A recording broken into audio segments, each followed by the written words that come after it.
Damion, the Pirates closed out 2022 with the final non-conference game of the year. Impressive win over a good team from Muhlenberg, Pennsylvania. Take us back through the victory over the Mules. Yeah, it was a good, hard-fought game.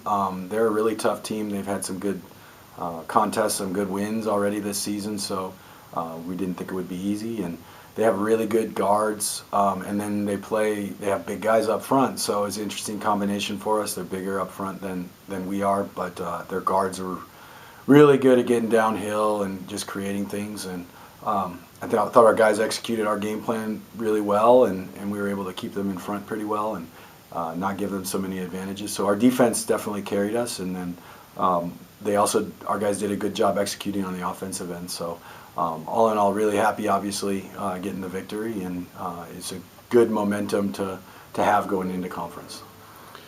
So you come out of non-conference play with a 5-4 record against what you knew was going to be a challenging non-conference schedule, and maybe in hindsight was even more challenging than you thought.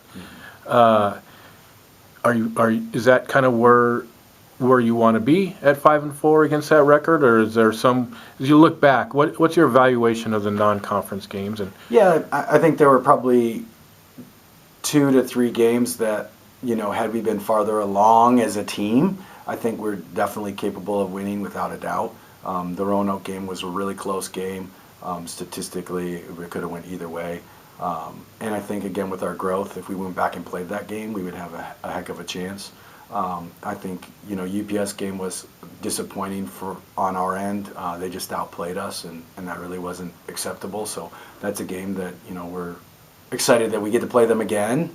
And then the Carleton game, again, I think we just weren't really far enough along in understanding our team and having a chemistry to kind of battle the adversities that we did have and figure out how to work together. So that's why you play the type of games you do.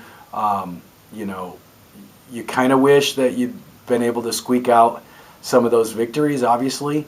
And at the same time, when you lose, it exposes to your team the things that you really have to work on. So that's definitely been our approach. We've played a really, really tough non-conference, so I don't think that's going to do anything but benefit us when we get into conference play. what do you like about what this team is doing right now as you head into conference play? I think they've been really together, and they've been really trying to take the coaching and get better, and use the things that we as a staff try to apply so that they can function better as a team. And it takes buy-in from the players to actually stay committed to that. If you're not in a program that has, the losses that we had could be fracturing to a certain degree for certain teams. And instead, I think they've come together and stayed, with the process, understanding that it's all a process. So that's what I really like, honestly. It's just that they have a growth mindset. They've been trusting of what we're doing, and are starting to see themselves function in the manner that they know they're capable of. And you're going to have to be capable of functioning well as you take on Lewis and Clark and Pacific this weekend at home. Two teams that have gotten off to good starts and are playing well. What challenges, what styles do they bring to the Fieldhouse this weekend?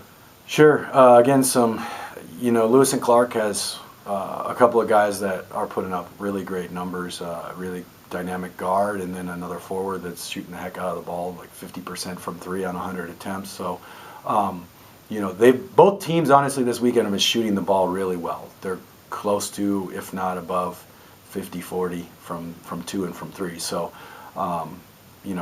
it's going to be a challenge for our defense. Pacific, both teams actually press, a certain amount and try and force some turnovers. Pacific's been shooting the heck out of the ball. So both of them are a little different, but actually similar in the sense that they shoot the ball really well, put some pressure on you with the dribble drive, and also, trying to create turnovers with the press.